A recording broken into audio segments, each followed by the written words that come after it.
This week I'm testing the 2019 Honda Passport. This particular car is an all-wheel drive Elite.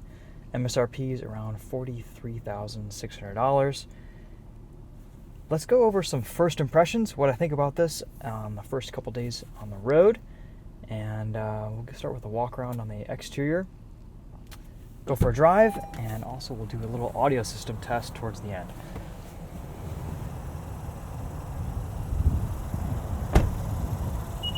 So far, my first impressions on this Passport are pretty good. This is a really, really nice driving SUV. Honda knocked it out of the park with its dynamics, and it handles well, it drives well, it rides nicely. It's a good size, it's not too big, it's a little bit shorter than the Pilot, and of course lacks the third row. And it has some off-road capability. There's a little bit more ground clearance here, shorter breakover and approach and departure angles. You can see this particular car also has a roof rack attached.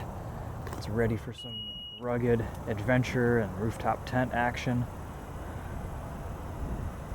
Honda actually has a Passport in their fleet with a rooftop tent, but I didn't get that one this week. We have a little storage compartment down here and tons of space to put things. You can fold the rear seats completely flat with a push of a button, and there's just a ton of room in here. You could fit bikes back here easily.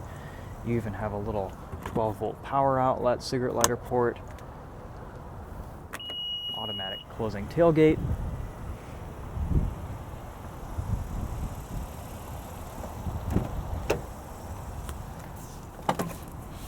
The seats, everything are easy to operate.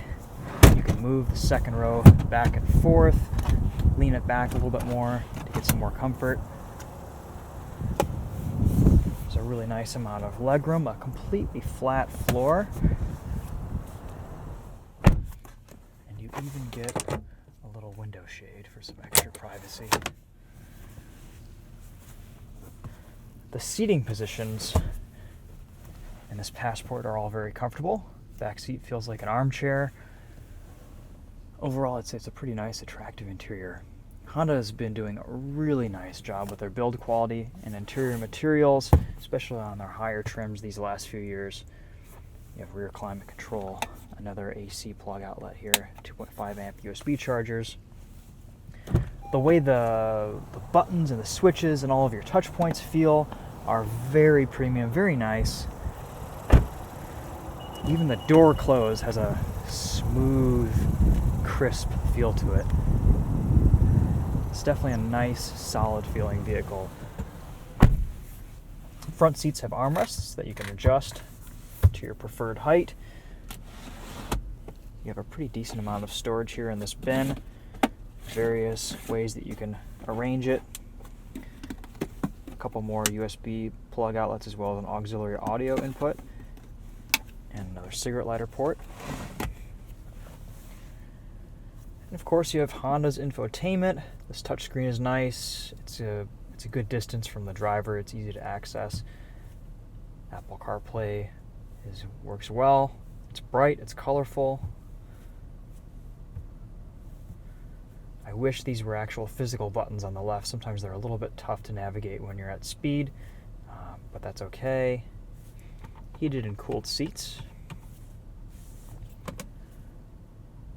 You have a few options with the reverse camera. You can go with a super wide view, a narrow view, and then an above view.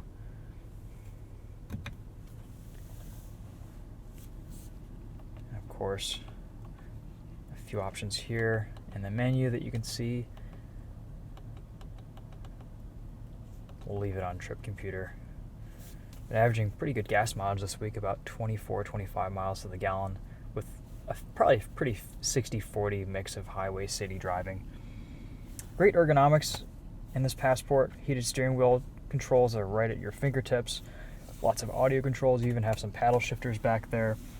In economy mode, you can lift the tailgate, pop the gas tank from there. All very easy to access. You even get a little bit of a rear view mirror so you can see the kids in the back.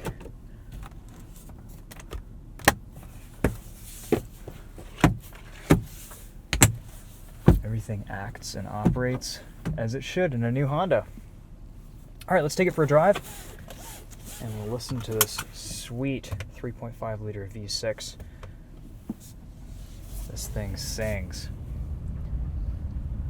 Has a nice turning radius too.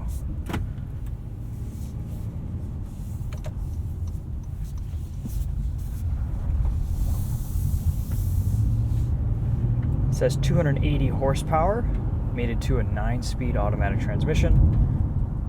All-wheel drive, has a rear torque vectoring differential. You can see an example of auto stop start here.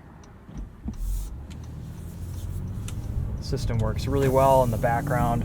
It's easy to turn off with the press of a button right here, but I've been actually leaving it on. It hasn't been too intrusive on daily driving. I have really nice visibility in this Passport. I enjoy the high driving position. You know, these sight lines out of the side windows. Really not many blind spots at all. The blind spot monitoring system works pretty well. Lane keep assist is typical Honda. It works great. The only thing I am a little bit disappointed in is the radar guided cruise control. It seems to be a little bit jumpy and feels like it's always kind of tapping the brakes to adjust, make small adjustments with the vehicle ahead of you. A little bit of a disappointment because Honda usually does a pretty good job with those systems. For some reason in this Passport, it's just not quite up to its former level that I'm used to, and like the CR-V or the Accord or even Acura's products. That's really about my only complaint though with this Passport. I think the way this thing drives, the inputs, the touch points, there's an overall really nice feeling of quality, and it's easy to use.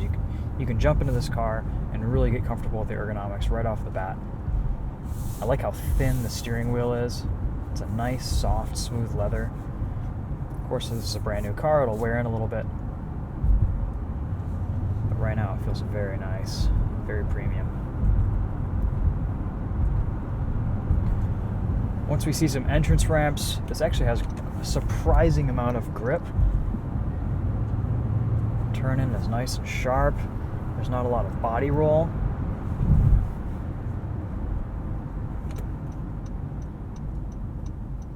When you're on your adventures in your Honda Passport, you can attack a back road in this thing. Throw it into sport mode.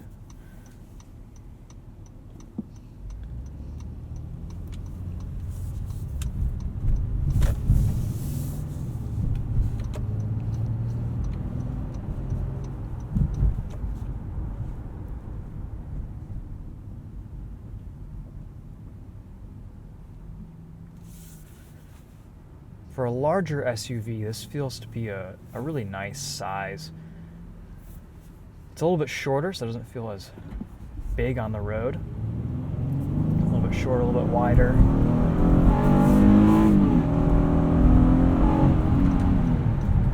And that 3.5 liter V6 sings.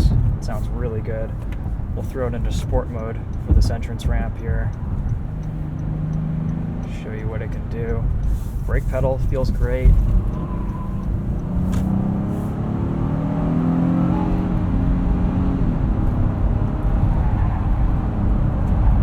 Pretty impressive cornering speeds from this.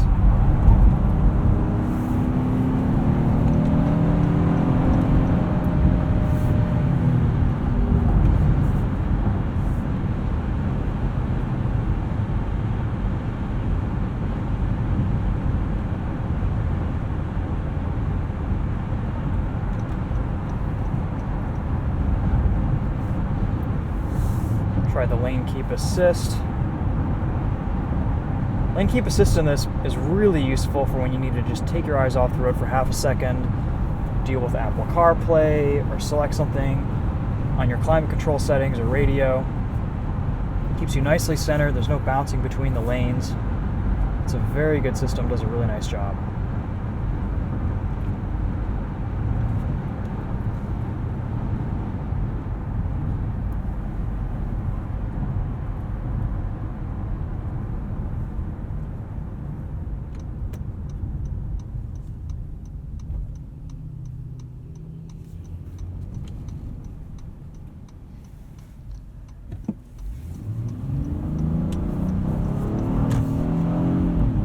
plenty of traction from a dig. This 9-speed auto is nice and responsive. I haven't really tested the paddle shifters yet.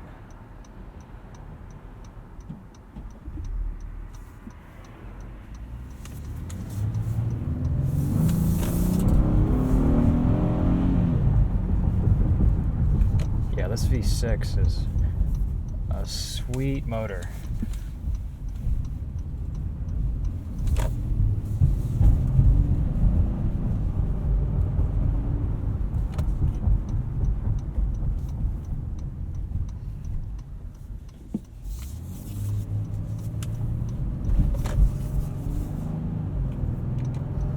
Let's dip onto the highway here. We'll do a little bit of an audio test. Show you guys what the radar guided cruise control is like. It's kind of tough to see it in video, but I just get the sensation that the brake pedal is always being pushed a little bit, and people behind me might be getting super annoyed because the car is always braking, just to kind of maintain that distance instead of blending the speed differential smoothly. It feels like it's braking also just to maintain the same speed, which is kind of weird. It's like it's accelerating and then braking, accelerating and braking.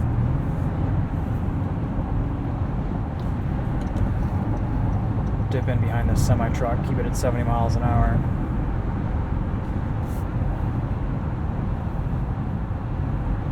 Alright, let's do a little audio test. Turn our lane keep assist on as well.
It's a great, powerful audio system.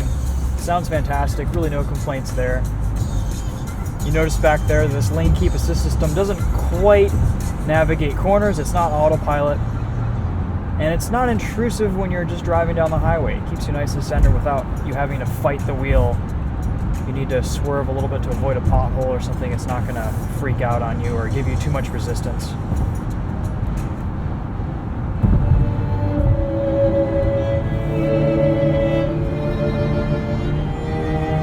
Let's see if it does this turn.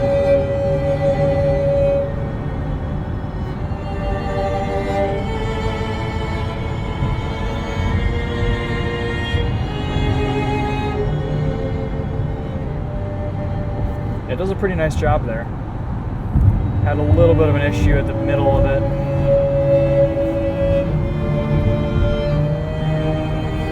Again, it's not autopilot, it's not perfect, but it does a pretty nice job considering what it is and what it's for.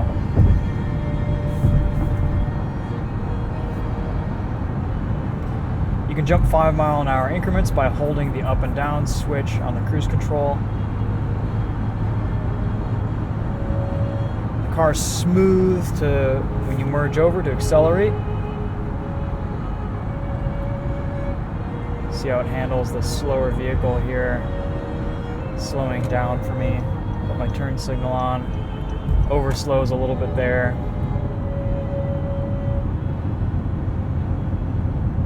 And it's a little bit sluggish to accelerate and resume its speed. We're set to 75 now and stuck at 63 around this corner.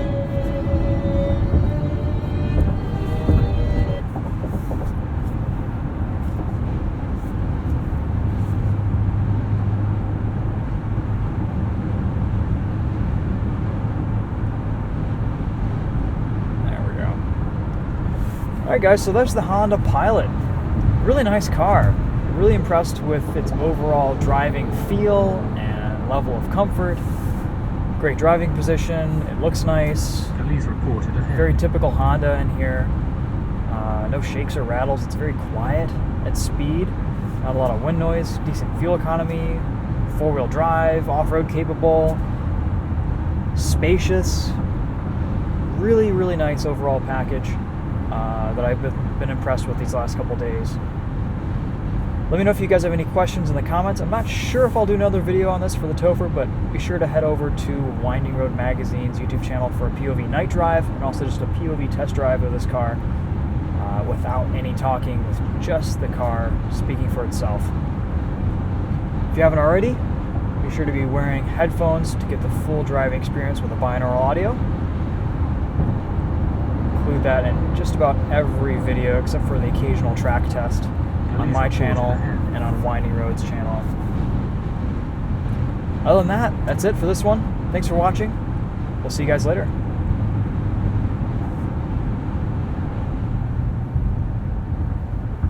While we're here, let's just do a quick braking test in 0 to 60. Haven't done many of these for the TOPher channel.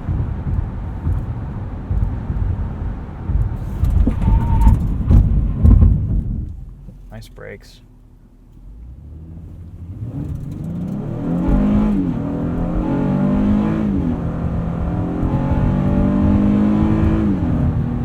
It's cool, you can hear VTEC kick in around 4,500 RPM. Sounds pretty good. See how the paddles shift on this 9-speed.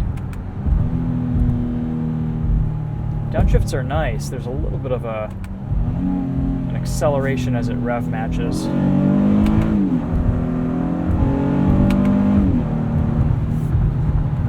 Yeah, great V6.